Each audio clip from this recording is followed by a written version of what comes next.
ఇంకా 33 సంవత్సరాలు తీసుకుంది. మంత్రి గారికి ఇవ్వడం జరిగింది. అది మా తాత ముత్తాతలు ఇచ్చిన భూమి. VCMD గారికి ఇవ్వడం జరిగింది. మా తాత ముత్తాతలు మా ఆర్మూర్ ప్రాంతానికి రవాణా సౌకర్యాలు మెరుగుపడతాయని ల్యాండ్ అక్విజిషన్ ఇచ్చిన ల్యాండ్ ఈరోజు ఏవైతే ఆ కోట్ల రూపాయలు వస్తున్నాయో మీరు హైదరాబాద్ తీసుకెళ్తున్నారు. ఇప్పటి వరకు ఒక్క బస్సు 6 నెలల నుంచి ఒక బస్సు ఇవ్వలేదు. కొమ్మనపల్లి, బీకంపల్లి, అమరాదు, డొంకేశ్వరికి కొంచెం సుమారు 5 వేలు ఉత్పత్తి. రెండోది పొన్నం ప్రభాకర్ కూడా చెప్పాడు, నేను అసెంబ్లీలో వచ్చిన మొదటి రోజు నీకు లెటర్ ఇచ్చాను. ఒక్క బస్సు నిండినోడు మీ రాష్ట్ర ప్రభుత్వము దొరికినోడు దొరికినట్టు దోచుకుంటా దక్షిణ తెలంగాణ ఉండబోతున్నారు.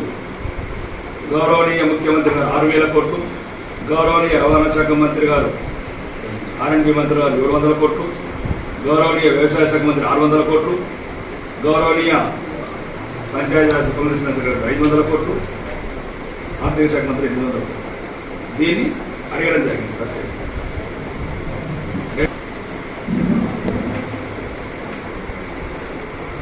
కుమార్ గారికి రిప్రజెంటేషన్ ఇవ్వడం జరిగింది.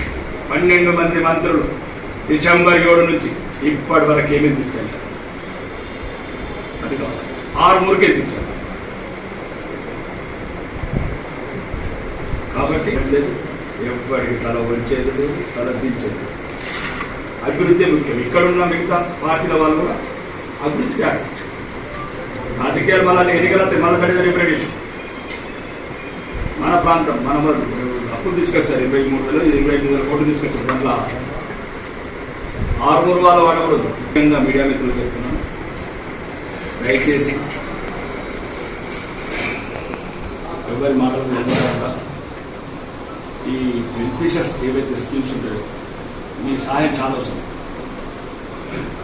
ఎందుకంటే అనర్హులకు వస్తే ఎప్పటికీ అర్హులకు చేరుకోలేదు. ముందు కానీ ఆ పెన్షన్ కానీ ఏదైతే రాష్ట్ర ప్రభుత్వం ఉన్నదో సుమారు అసెంబ్లీ బడ్జెట్.